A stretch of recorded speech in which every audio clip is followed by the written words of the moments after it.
Gloire au Seigneur. Merci Seigneur. Nous sommes en train d'évoluer. Nous entrons au fur et à mesure, de plus en plus dans la dimension, dans une dimension plus profonde avec le Seigneur. La dimension spirituelle. Comme nous l'avons si bien commencé. L'homme est un esprit qui a été revêtu d'un corps matériel. Amen. Ce que tu n'as pas pu acquérir dans l'esprit, tu n'auras jamais dans le monde matériel. Amen. Tu peux travailler comme un dingue. Je pense que c'est ça l'expression qu'on dit. Je travaille comme un dingue, disent certains. Mais malheureusement, les résultats sont maigres. Pourquoi? Parce que tout simplement, tu n'as pas saisi dans la dimension spirituelle ce qui te revenait. Amen. Qu'a dit notre Maître Jésus? L'homme ne vivra pas seulement que de pain, mais de toute parole qui sortira de sa bouche. Comme pour dire, parce que ta dimension spirituelle est si nourrie, alors la capacité te sera donnée de pouvoir posséder, de pouvoir croître, pour voir les résultats dans la dimension matérielle. Amen. Le but de cette veille, c'est que tu ne restes pas en 2022. Je peux vous dire une chose. Il y a des personnes qui physiquement rentreront en 2023, mais dans la dimension spirituelle, ils sont restés en 2022. Ils sont là. Ils se déplaceront comme tous les verrez. Mais il va y avoir ce qu'on va appeler une forme de retard, un retard. Pourquoi? Parce que leur partie esprit est restée coincée en 2022.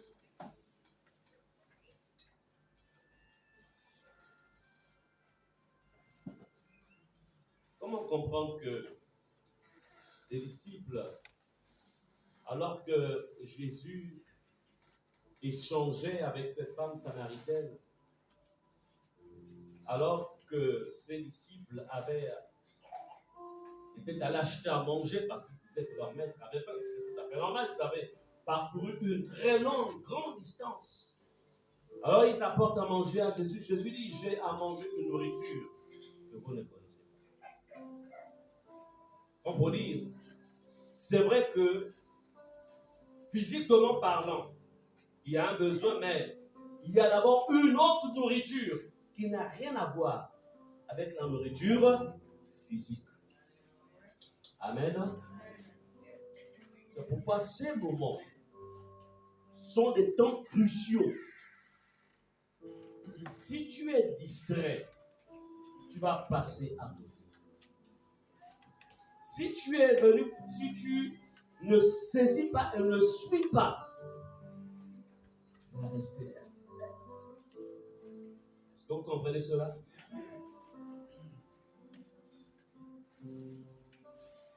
Tu es là, c'est pour que tu sois actif. Toi-même, tu travailles pour toi-même. Tu travailles pour toi-même. Faites tout pour que votre corps physique ne domine pas sur vous. C'est-à-dire que ton corps physique ne te fasse pas dormir.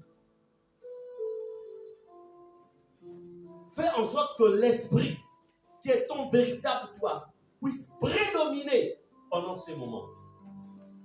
Puisse prendre le contrôle de ton être. Est-ce qu'on est ensemble? Amen.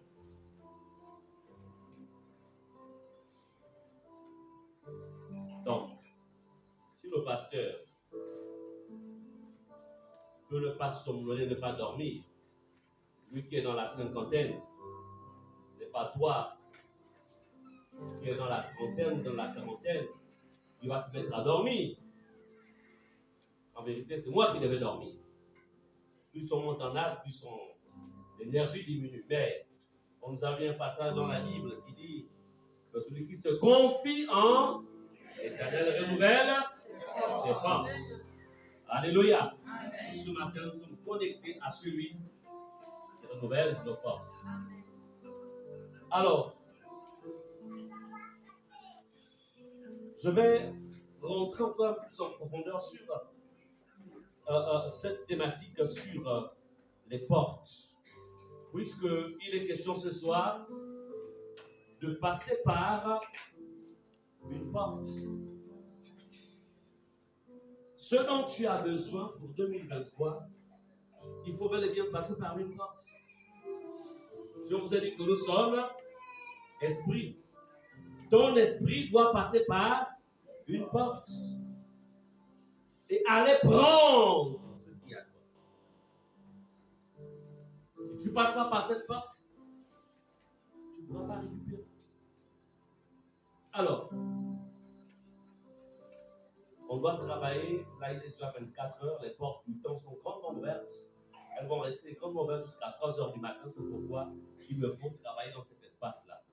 Amen. Genèse 22, versets 15 à 17. Genèse 22. Mais on va lire à partir du verset 1. On va d'abord lire verset 1, verset 3. On met le Seigneur pour notre lectrice qui est revenue. Vraiment, on a senti ton absence. On doit même prier un moment que le plein de ton moment se coller à toi aussi. Hein.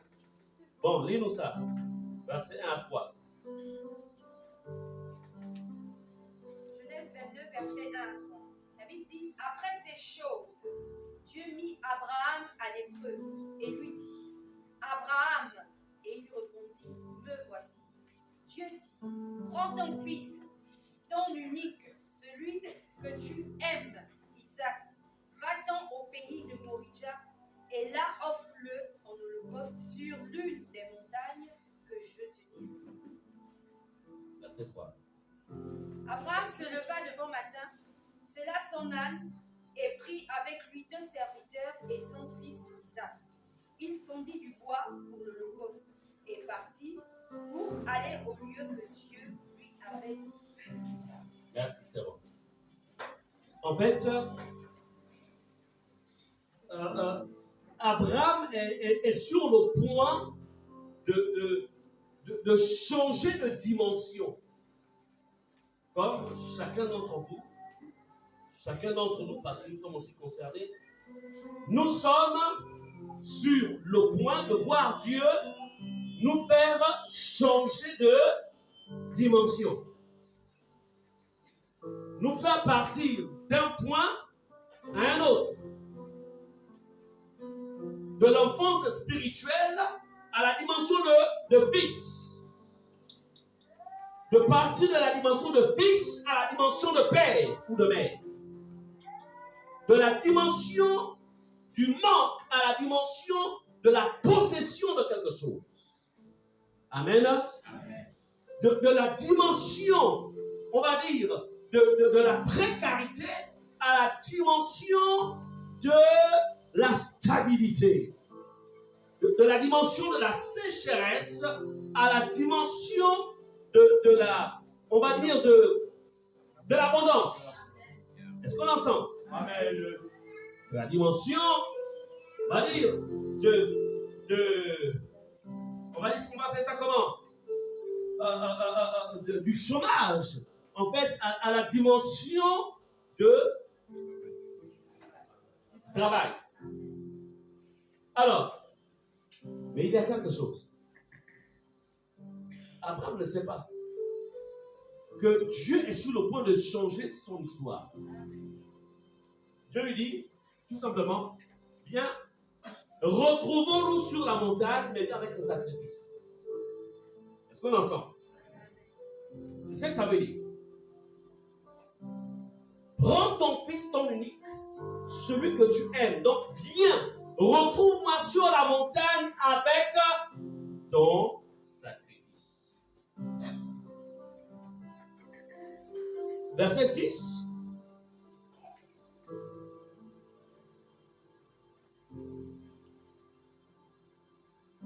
Abraham prit le bois pour l'holocauste, le chargea sur son fils Isaac et porta passa dans sa main le feu et le couteau. Et ils marchèrent tous deux ensemble. Amen. Verset 9. Lorsqu'ils furent arrivés au lieu que Dieu lui avait dit, Abraham y éleva un autel et rangea le bois. Il lia son fils Isaac et le mit sur l'autel, par-dessus. Verset 13. Abraham leva les yeux et vit derrière lui un bélier retenu dans un buisson par les cornes. Et Abraham alla prendre le bélier et l'offrit en holocauste à la place de son fils. Jusqu'au verset 17. Abraham donna à ce lieu le nom de Jéhovah-Jireh. C'est pourquoi l'on dit aujourd'hui, à la montagne de l'Éternel, il sera pourvu. L'ange de l'Éternel appela une seconde fois Abraham des cieux et dit, je le jure par moi-même, parole de l'Éternel, parce que tu as fait cela et que tu n'as pas refusé ton fils, ton unique, je te bénirai et je multiplierai ta postérité comme les étoiles du ciel et comme le sable qui est sur le bord de la mer. Et ta postérité possédera la porte de ses ennemis. Amen. Est-ce qu'on va acclamer la parole du Seigneur?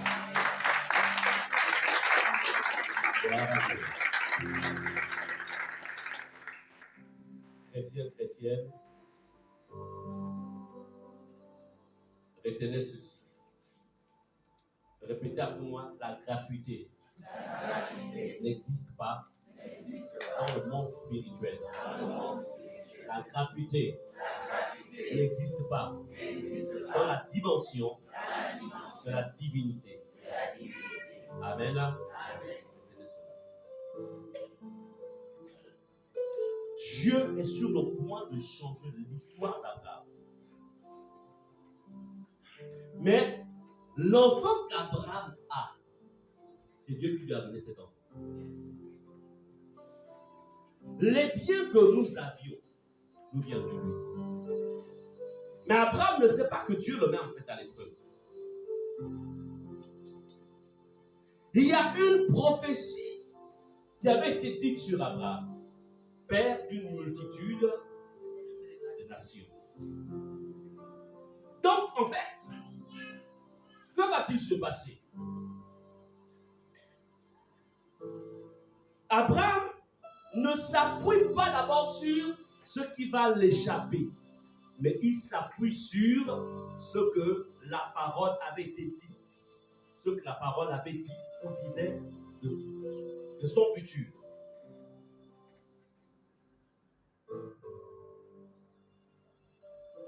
Abraham monte avec le sacrifice. Il ne monte pas avec une simple offrande. Il ne monte pas avec l'aumône. Mais il monte avec un sacrifice. Quelque chose qui devait lui briser le cœur. Parce qu'il devait s'en séparer.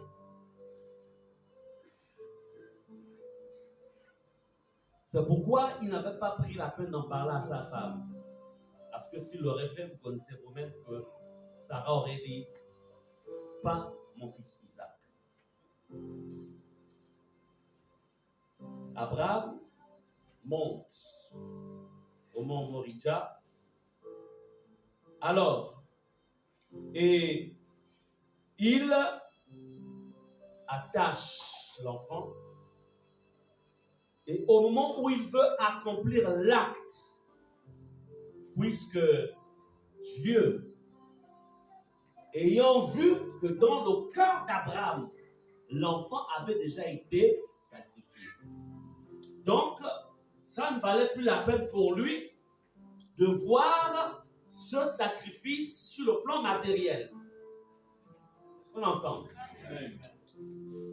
Le cœur d'Abraham s'était déjà séparé de l'enfant. Il avait déjà donné à Dieu Isaac. C'est pourquoi il dit, Abraham, parce que tu as fait cela. Ce qui va être fait, ce que tu feras ce soir, fais-le avec le cœur. Dieu regarde au cœur. Dans les versets que nous avons donné ce soir. Avec Dieu, faites tout avec votre cœur. Ne le faites jamais pour satisfaire quelqu'un. Fais-le parce que tu es convaincu. Si tu n'es pas convaincu, cherche à comprendre. Pose des questions afin que tu sois convaincu. Abraham, donc, la Bible nous dit, lorsqu'ils furent arrivés au lieu que Dieu lui avait dit, Abraham y éleva un autel et rangea le bois. Donc, Abraham élève un autel. On a beaucoup parlé de ce qu'était l'autel. Un peu plus loin, je prendrai le temps de revenir sur la définition de l'autel pour ceux qui n'ont peut-être pas eu le temps d'aller dans Facebook ou dans notre chaîne Rema Efata, notre chaîne Facebook Rema Efata aussi. Mais Abraham leva un autel. Alors, écoutez ceci. Donc, Abraham lève l'autel et met donc le sacrifice sur l'autel. La Bible nous dit, au verset 16, donc Dieu qui dit, je le jure par moi-même, parole de l'Éternel, parce que tu as fait cela et que tu n'as pas refusé ton sacrifice. Tu n'as pas refusé de me sacrifier ce qui avait de chair. Ton unique, le peu qui te restait. Il dit, je te bénirai et je multiplierai ta postérité. Retenez ceci. Il y a des bénédictions qui ne sont relâchées que lorsque tu provoques le cœur de Dieu. Il faut savoir provoquer Dieu. Alléluia. C'est-à-dire, il y a des actes, lorsque tu les poses, Dieu, en fait, ne peut pas rester insensible. Les théologiens disent que l'une des raisons pour lesquelles Dieu avait envoyé son fils, c'est-à-dire que lorsque si Abraham en tant qu'homme pouvait donner son fils unique, Dieu a dit non, pour sauver l'humanité, je donne aussi mon fils unique. Amen. Alléluia. Amen. 2023, on va y entrer spirituellement tout à l'heure. Attention, sachez provoquer Dieu. Sachez provoquer Dieu. Ce que sur le témoignage de quelqu'un, cette personne, c'est un enfant de Dieu, il craint Dieu, et il devait construire une maison. C'est lui qui me rend le témoignage. Et il prend un crédit. Ce n'est pas la première fois qu'il prenait des crédits. Il prend un crédit qui c'était beaucoup de millions. Et il dit, il veut, dans ses expériences passées, malgré les montants importants qu'il pouvait avoir entre ses mains, il avait du mal à réaliser, en fait, d'aller jusqu'au bout de ce qu'il voulait engager. C'est-à-dire construire sa maison. Et cette fois-ci, il a dit, j'ai souvent utilisé mon intelligence, ça n'a pas marché. Je m'arrêtais toujours au milieu ou à un certain niveau des travaux. Mais cette fois-ci, je vais provoquer Dieu. Il prend un crédit. Et il prend un montant de plus, dans le crédit en question, il prend un montant de plus d'1 million. Il s'engage à faire des constructions. Il prend, dans le crédit là, il retire plus d'1 million. Il va voir un homme de Dieu.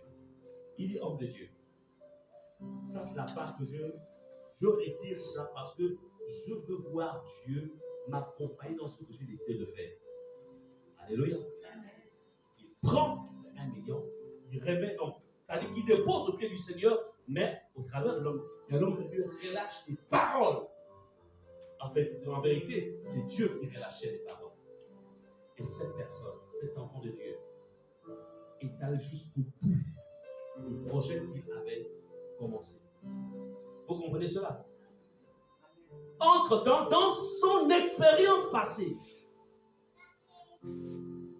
quand il avait tenté de le faire sans Dieu, la maison s'était arrêtée en chemin sans pourtant même y habiter.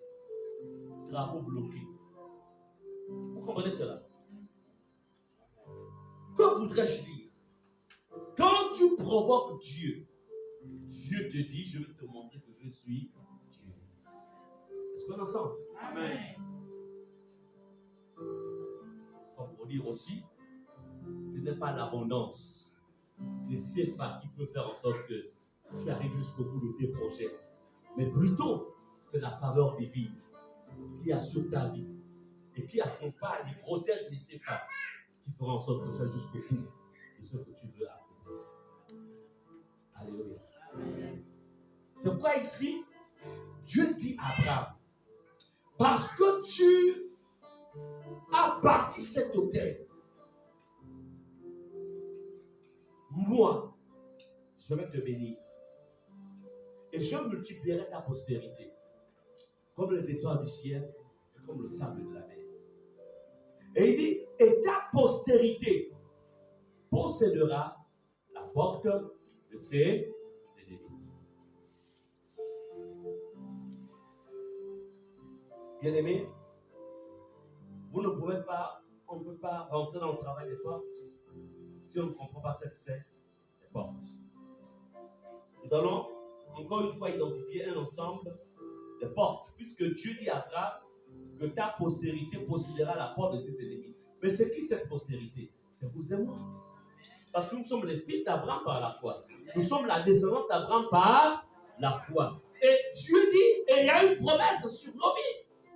Et il dit, en fait, ta postérité, ta descendance, nous sommes appelés à posséder les portes ou la porte de nos ennemis. Comme pour dire, nous arrêterons l'ennemi aux portes. Pour dire, ici tu ne peux pas passer. Amen. Amen. Amen. La maladie ne passe pas ici. La pauvreté ne passe pas ici. La sécheresse ne passe pas ici. Le monde ne passe pas ici. Amen. Alléluia. Amen.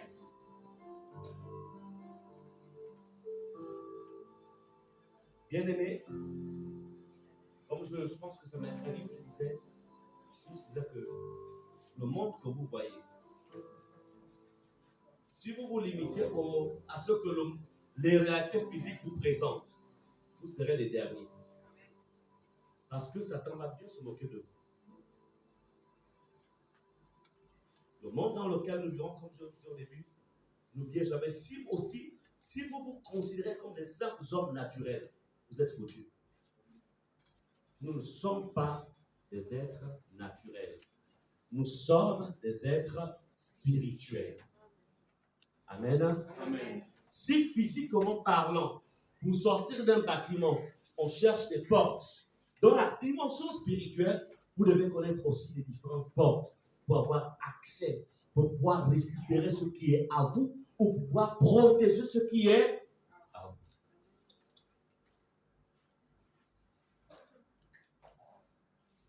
De manière générale, la porte évoque un passage qui permet d'entrer et de sortir, qui permet à la bénédiction d'entrer, qui permet à Jésus d'entrer. La porte est un passage. Dans Matthieu 3,16, on ne va pas lire. Dans Matthieu 3,16, là-dedans, vous avez, par exemple, les portes du ciel.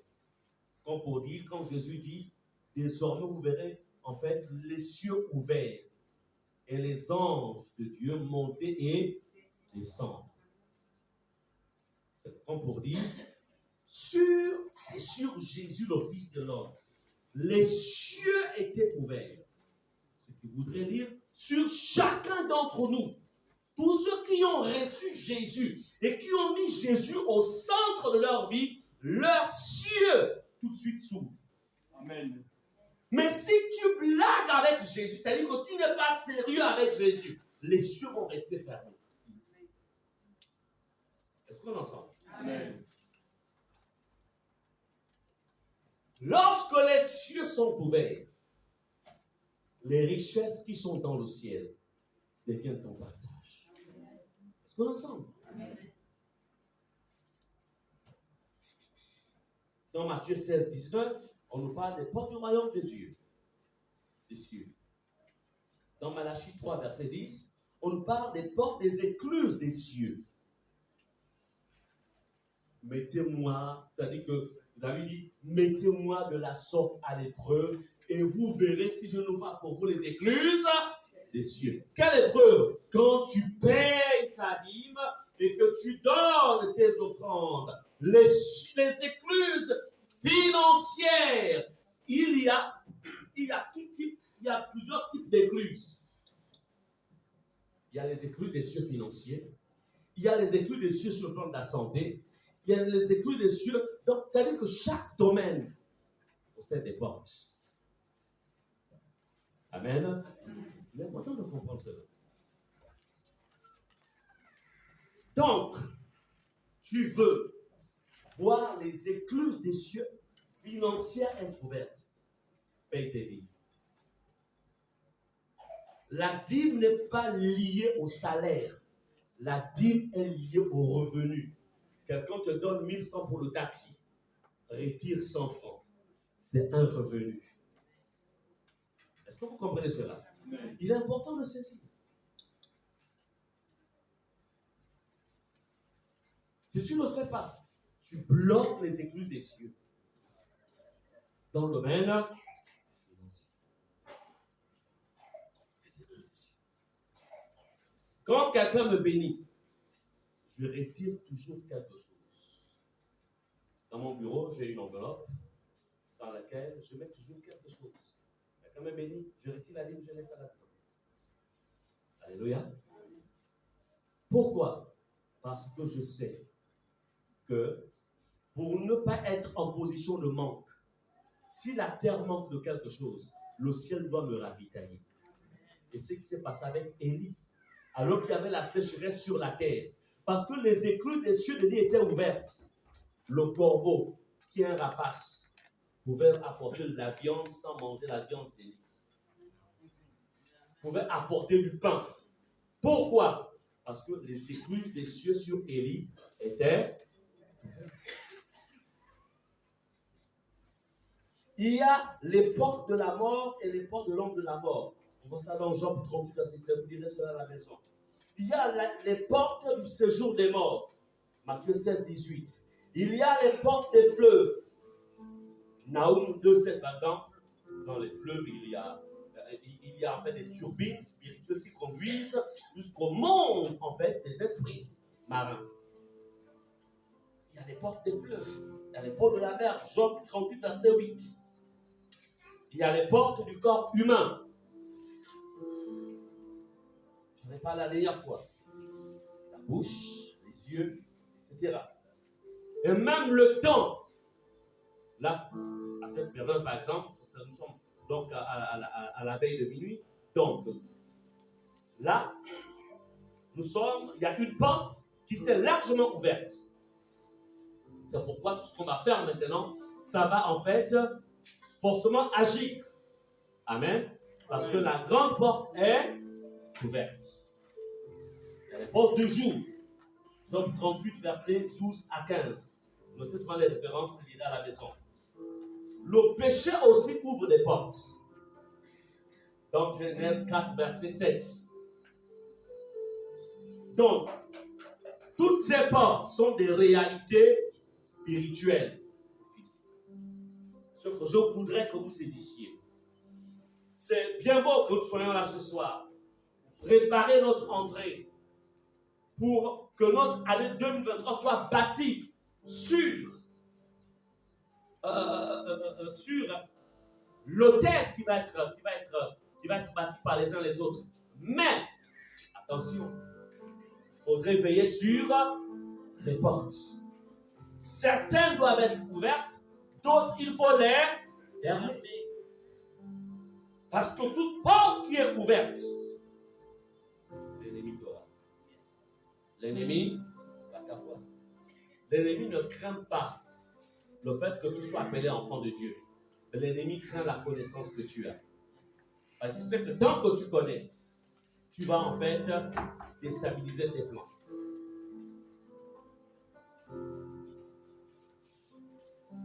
Donc, Dieu bénissant Abraham pour son acte d'obéissance a proclamé ce qui suit, comme dans Genèse 22, 17, on a lu, il dit, ta postérité possédera la porte de ses ennemis.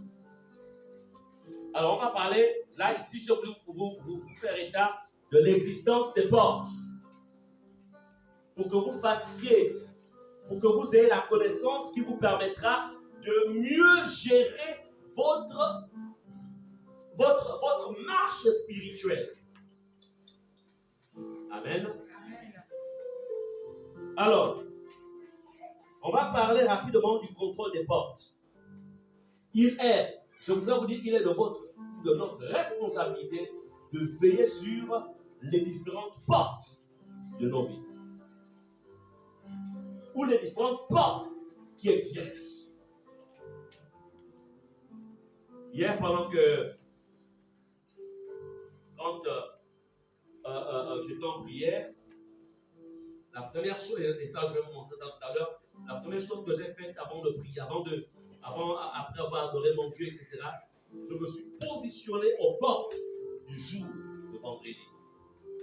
Et j'ai interdit à tout esprit contraire à Dieu de rentrer, de prendre, de traverser par ma porte. J'ai dit, tu ne passes pas. Et je fais appel en décrétant ce que je veux voir. Donc c'est pour vous dire quoi? Vous savez, parce que vous connaissez telle porte, vous avez la responsabilité de décréter, d'interdire, de permettre ou de refuser. Mais si vous ne connaissez pas, amen. Là, par exemple, il est 24 heures. Mais comme je vous le disais, nous avons entre 24 et 3 heures du matin pour pouvoir faire ce qu'on a fait. Là, par exemple, vous savez ce qui se passe? Là, nous sommes réunis là. Comme nous sommes dans la présence de Dieu, rien ne peut se passer. Mais si, dès qu'il est 24 heures, il y a des forces qui sont en mouvement. Chaque jour a une porte. Par exemple, samedi. Là, nous sommes déjà. Quand c'est comme ça, entre 24 heures et 3 heures, tu te positionnes dans la paix et tu commences. Tu interdis à toute autre forme d'esprit. Ça peut être la maladie, ça peut être des esprits de mort. Quel que soit le type d'esprit, vous devez leur dire, vous ne traversez pas. Amen. Amen. En ce qui concerne le jour de samedi, tu ne traverses pas. Mais si au lieu d'interdire, tu dors, comment va-t-il se passer? C'est comme ça que vous entendez parfois, puisqu'ils ont reçu introduit par exemple un esprit d'accident. Alors, c'est comme ça qu'il y a des accidents. Et les personnes deviennent des victimes. Donc, en tant qu'enfant de Dieu, tu dois contrôler tes portes, comme tu contrôles ta maison. Un véritable chef de famille, quand il dort, à une certaine heure de la nuit, il sort, il laisse le lit. Il va au travail, il sort, il vérifie sa maison. Amen. Et après, il repart se coucher. Il fait quoi? Il veille, surtout quand il pleut. Surtout quand il pleut. Il a sa machette sous le lit. Il sort avec la machette. Même s'il est chez lui, il sort avec sa machette. On appelle ça, on appelle ça légitime. Hein?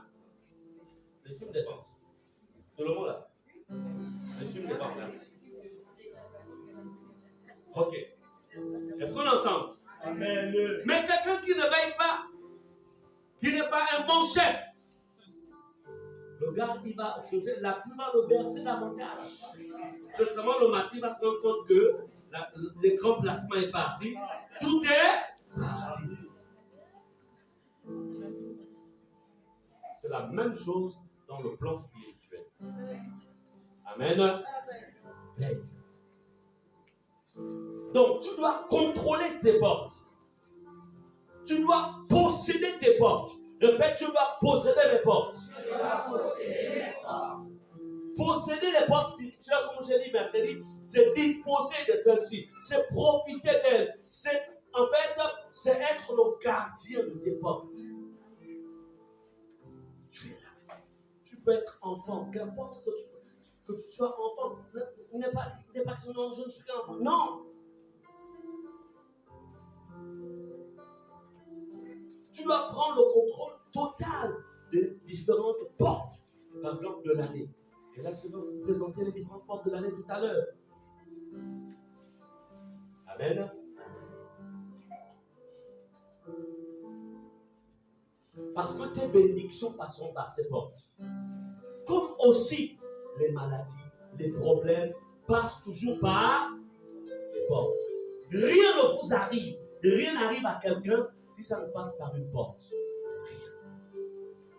Rien, que ce soit sur le plan professionnel, sur le plan conjugal, sur le plan familial, sur le plan scolaire, qu'importe, ça passe toujours par une porte. Et si tu as pris le contrôle de tes portes, tu veilles sur ces portes, sur tes portes, personne ne pourra violer tes portes. C'est pourquoi Jésus dit, dans l'Apocalypse, il dit, personne ne peut ouvrir, une personne ne peut fermer si c'est lui, si nous, personne ne peut fermer, ne peut ouvrir celui qui ferme. Il s'agit de quoi? Des portes. Alléluia. Mais pour comprendre cela, c'est pour vous devez être des hommes de prière. Priez toujours. Suivez-moi la télé. Suivez-moi la télé. Passez-moi du temps sur les réseaux sociaux. Développez votre dimension spirituelle. Développez-la. Et vous verrez les résultats que ça va vous rapporter.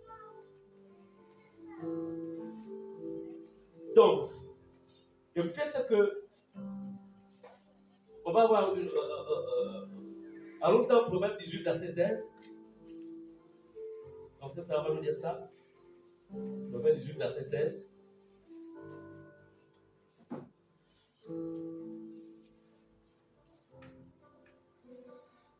La Bible déclare: les présents d'un homme lui élargissent la voie et lui donnent accès auprès des grands.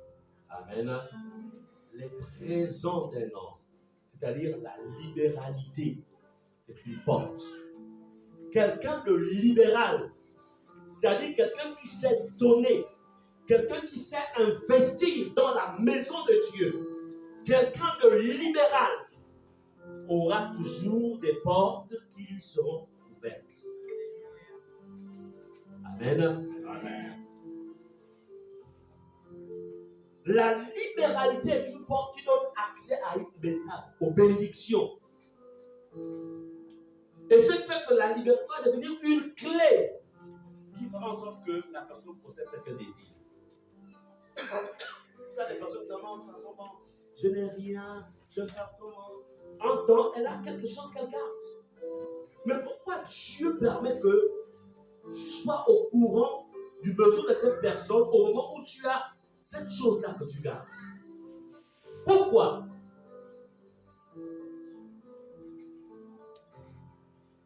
Donc, retenez, la libéralité est une porte. Où est-ce que tu en es avec la porte de la libéralité? Où est-ce que tu en es? La dîme est une porte. Où est-ce que tu en es avec la porte des dîmes? L'offrande est une porte, puisque Dieu a dit, j'ouvrirai les écluses. En fait, c'est une clé, voudrais-je dire, qui ouvre les écluses des cieux. Où est-ce que tu en es? Donc, ce sont des choses sur lesquelles, je dis que si en 2022, ça n'a pas été ça, je dois dire en 2023, ça doit changer. Amen. Dieu est fidèle.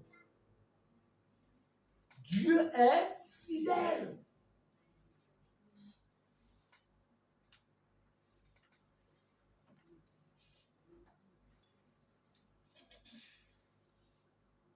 Malachie 3:10 dit, mettez-moi de la sorte de l'esprit et vous verrez si je n'ouvre pas pour vous les écluses des cieux. Malachie 3:10 pour noter cela.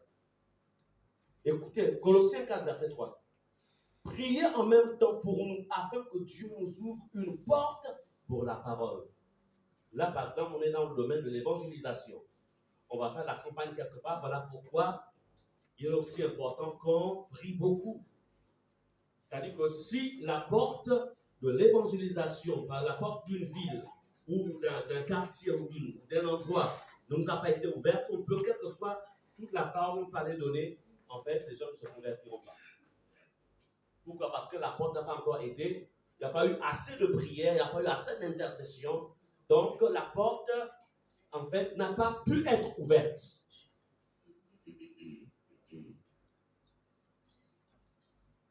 En fait, ce que je voudrais que vous compreniez ici, c'est que n'accordez pas trop d'accent à vos efforts personnels. Accordez plus d'accent aux réalités spirituelles, aux lois spirituelles, aux vérités spirituelles. Amen. Amen. Donc, retenez ceci.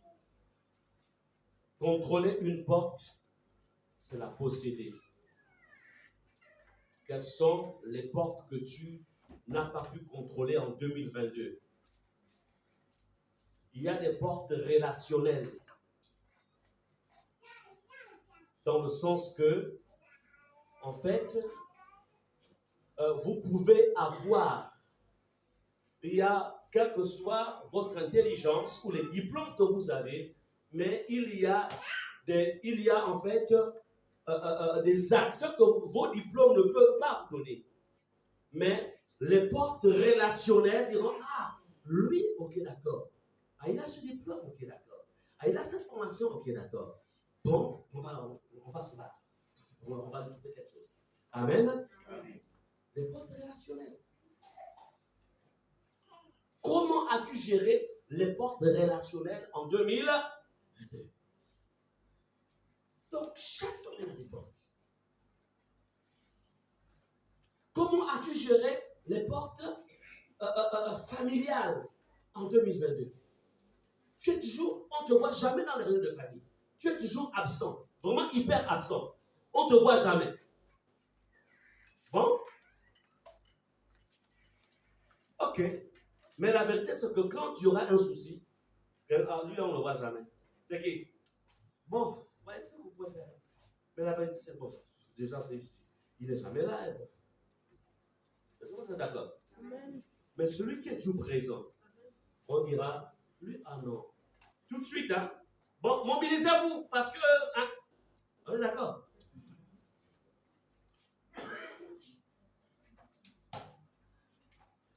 Donc, à ce niveau, vous devez veiller. Il faut voir.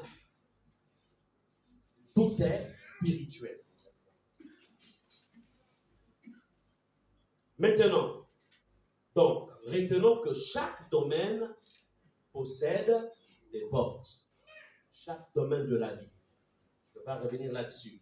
Mais je fais ce ramassis-là, si je peux dire ça comme ça, c'est pour que, quand on va prier tout à l'heure, que vous sachiez en fait comment y entrer. Par exemple, quand il va être question, par exemple, de toucher la famille, tu sais par où tu dois passer. Quand il va falloir toucher, par exemple, le domaine de la santé, tu sais par où tu dois passer. Amen.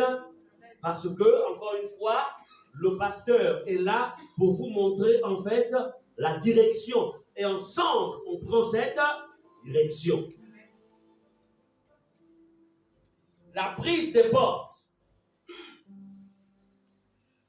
Alors, je vais lire le psaume 78, 23 à 24. Écoutez ceci. Il commanda au nuage d'en haut et il ouvrit les portes des cieux. Qui commanda? Le disciple. Tu as le pouvoir de commander. Tu as le pouvoir d'ordonner. Il fit pleuvoir sur eux la manne pour nourriture. Il leur donna le blé du ciel. Psaume 78, 23 à 24. Nous sommes créés comme Dieu. C'est pourquoi, voyez, pourquoi beaucoup d'enfants de Dieu, pourquoi pourquoi en fait vos déclarations sont faibles? C'est parce qu'en fait, vous ne veillez pas sur vos paroles, votre langue. Écoutez, on peut tous avoir des machettes. Mais il y a des machettes qui ne sont, quand une machette n'est pas bien aiguisée et qu'il y a peut-être, comment dirais-je, un animal féroce qui vient vers toi. Mais parce que ta machette n'est pas bien aiguisée, tu auras du mal en fait à blesser cet animal. Est-ce qu'on est d'accord? Mais lorsqu'elle est bien aiguisée et qu'il y a un animal féroce qui vient vers toi, que va-t-il se passer? Automatiquement, tu nous flanques ça quelque part, ça va le déchirer et il va repartir. La langue que vous voyez là, c'est une épée. La Bible dit que Jésus, de sa bouche sortait une épée à double tranchant. Nous sommes créés comme lui. Notre langue là, c'est une épée dans le monde de l'esprit. Donc, la mauvaise utilisation de ta langue fera en sorte que face aux esprits des ténèbres, face aux ordres que tu peux même donner à la création, ça va être nul et sans effet. Généralement, moi, ce que je fais, lorsqu'il y a une situation qui m'irrite, je garde le silence. Je ne parle pas. Parce que je sais que si je fais sortir une parole, en fait, ça va créer des dégâts et ça va revenir contre moi. Vous savez comment ça revient contre toi? Sûrement, par exemple, au niveau de la maison, il y a par exemple peut-être une situation. Quand tu vas prier, ça ne va pas fonctionner. Pourquoi? Parce qu'en fait, ton épée est devenue une épée, en fait, qui n'a pas été bien. En fait, elle n'a pas été bien. Donc, attention. La Bible dit, il commanda au nuage d'en haut. Et il ouvrit les portes. Donc, il a donné des ordres. Jésus n'a-t-il pas dit, si quelqu'un a la foi comme un chrétien, et lorsqu'il dira à cette montagne, c'est-à-dire que lorsqu'il va donner des ordres à la création va l'obéir. Amen.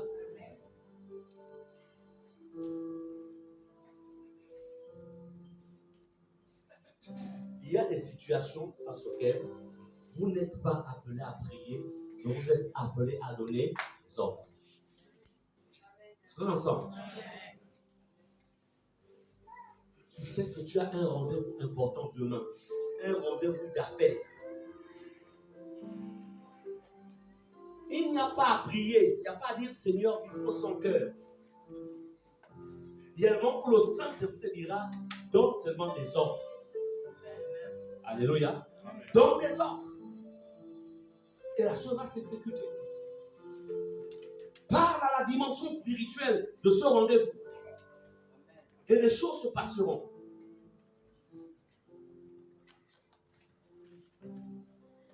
Bien-aimé, la bénédiction, toute bénédiction dans la vie de quelqu'un passe par les portes. Amen. Toute bénédiction.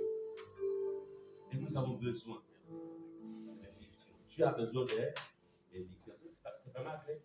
Aujourd'hui, c'est pas ma clé. Si quelqu'un sort, maintenant vous ouvrez. Nous sommes déjà une certaine heure. Amen. Amen. Le péché aussi ouvre des portes, mais des portes de destruction. Ça, il ne faut pas l'oublier. C'est pourquoi dans Genèse 4, 6 à 7, Dieu dit ceci à Caïn. Et l'Éternel dit à Caïn, pourquoi es-tu irrité? Et pourquoi ton visage est-il abattu? Certainement, si tu agis bien, tu relèveras ton visage. Et si tu agis mal, le péché se couche à ta porte. Ou se couche à la porte. Et ses désirs se portent vers toi. Mais toi, domine sur lui. Le péché ouvre les portes. Mais les portes que le péché ouvre, ça attire les démons. Ça attire le mauvais esprit. Amen. Par exemple, tu passes ton temps à mentir. Tu vas introduire en fait dans ta vie des esprits qui vont passer par la porte du mensonge et qui vont venir compliquer ta vie. Amen. Amen. La porte des magouilles,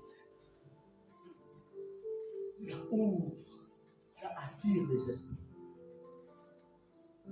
La porte de la colère, ça attire les esprits. La porte des injures, il y a même des chrétiens qui injurent encore, qui injurient plutôt. Tu injuries. C'est ça, non? Mon professeur est où? Ah, voilà. C'est bon? Ah, voilà. Donc, lorsque tu te mets à injurier, c'est une porte.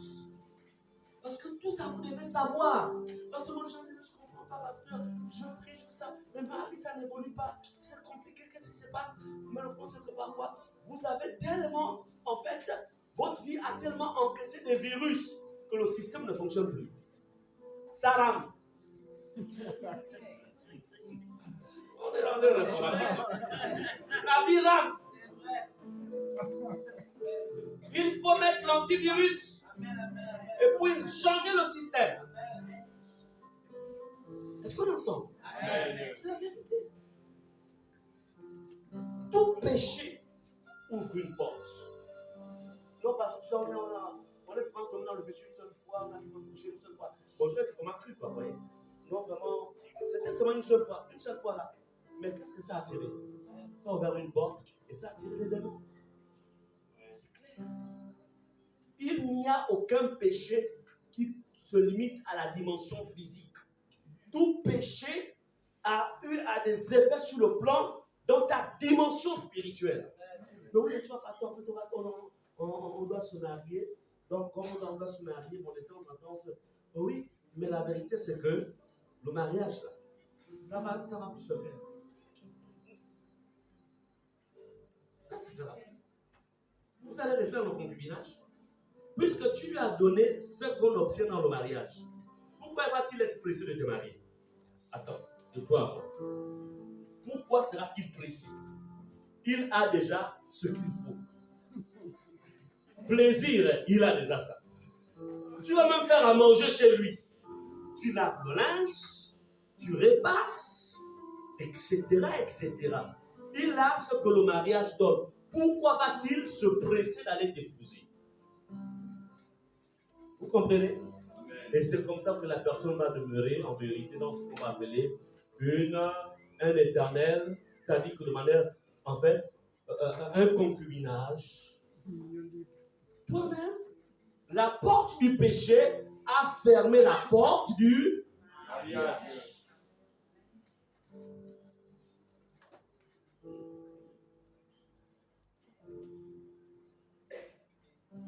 Et comme le diable est bien malin, parce que Dieu ne le trompe pas, c'est comme ça que, et puis après, 5 ans après, le frère va regarder ailleurs,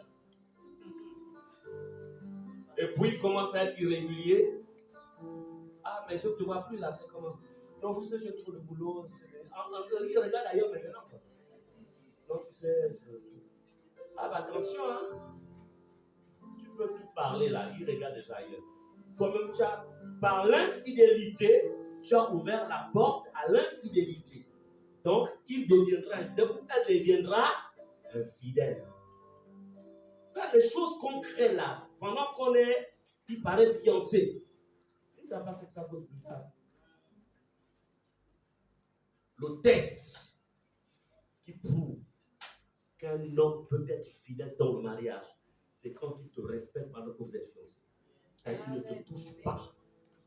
La preuve qu'une femme peut être fidèle à un homme dans le mariage, c'est que quand vous êtes fiancé, quand en fait l'attirance est là, tu dis non, non, non. Parce que la fidélité, elle est liée à la crainte de Dieu. Et non au fait qu'on a fait passer la bague à une femme ou dans le doigt d'un homme. Vous comprenez cela? Donc, les portes, c'est pourquoi tout à l'heure, le Saint-Esprit a inspiré sa servante pour nous faire passer par la repentance. Amen. Amen. Que 2023 soit différent de 2021.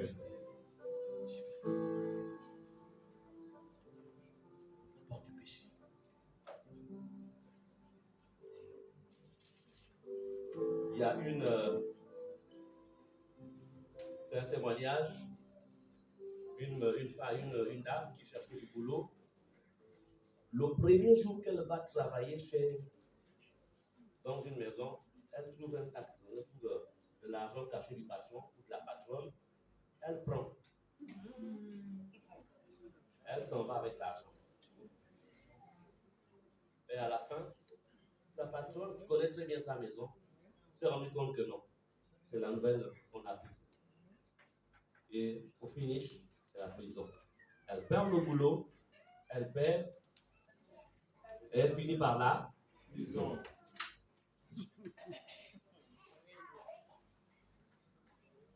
Que 2023, que toutes les portes, la vie est liée aux portes, le succès est lié aux portes. Des portes qui doivent être fermées et des portes qu'on peut ouvrir. Comment contrôler les portes de l'année?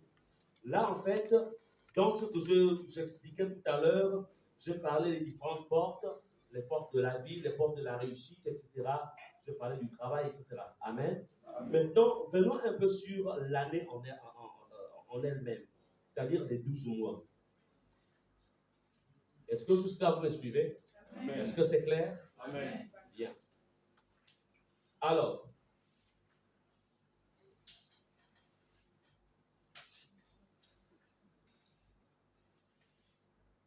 une année à 12 mois, de janvier jusqu'à décembre. Je voudrais vous dire que chaque mois a des portes et chaque année a des portes. Là, par exemple, nous sommes en décembre, plus précisément dans la date du 22.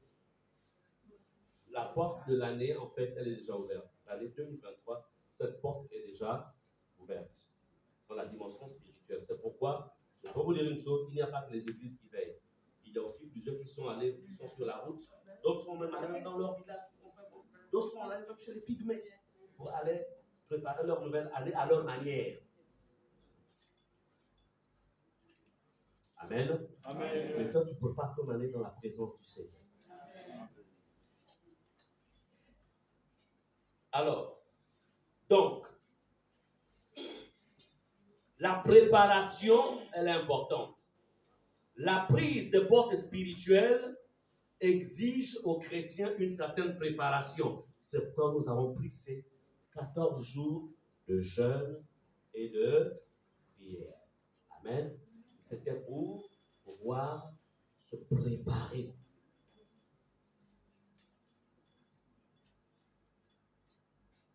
Nous allons voir dans Exode 12, verset 1 à 13, où le Seigneur, en fait, va donner des orientations à Moïse. Là, quand même, je vais solliciter encore une fois la voix de notre ancienne. Et la parole de Dieu dans Exode 12. L'Éternel dit à Moïse et à Aaron dans le pays d'Égypte: ce mois-ci sera pour vous le premier des mois. Il sera pour vous le premier des mois de l'année. Parlez à toute l'assemblée d'Israël et dites: le 10e jour de ce mois entendra un agneau pour chaque famille, un agneau pour chaque maison. Si la maison est trop peu nombreuse pour un agneau,